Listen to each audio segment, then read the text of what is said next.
This incident is from 2018, and this story was told to me directly by the person who experienced it. He was not the kind of man who lied, and that is why this story has stayed with me till today. In a small town in India, there was an old rented house. The house was old, but the rent was cheap, so people kept coming and going. No one stayed for long, and that was the strange part.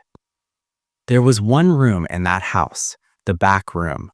A peepal tree stood outside its window, and against the wall was an old wooden cupboard. The landlord used to say, "It's just dampness, that's why people don't adjust." The new tenant's name was Irfan, about 28 years old, alone, searching for a job. The first night was normal. He ate dinner, used his phone, and went to sleep. But at 3:17 a.m., his eyes suddenly opened. There was no wind in the room.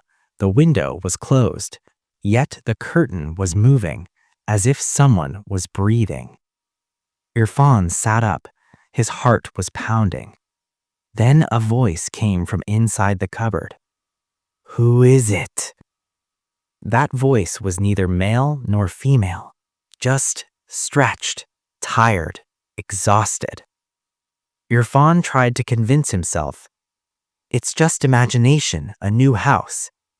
But the second night, exactly at 3:17, his eyes opened again. This time, there was a smell in the room, like wet soil, and near the wall, the sound of someone walking. Footsteps, very slow. Irfan recited Ayat al-Kursi. The sound stopped, but while leaving, a voice said, "Keep reciting, otherwise we stay." The third night, the real fear. On the third night, Irfan did not sleep at all. He stayed awake. He looked at the clock. 3:16, 3:17.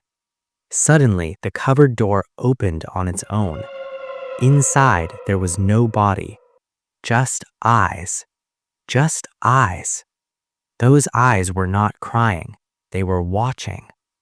A voice said, "This room belongs to us. You were only a guest." The next morning, Irfan had a high fever. His lips were blue. His eyes were swollen. The truth revealed.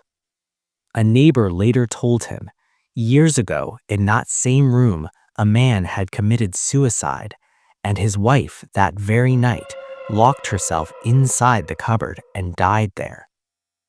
People say whoever sleeps in that room wakes up at 3:17, and whoever doesn't wake up is never found again. Irfan left the house the very next day. Even today, he says, "I never believed in jinns, but that room was alive."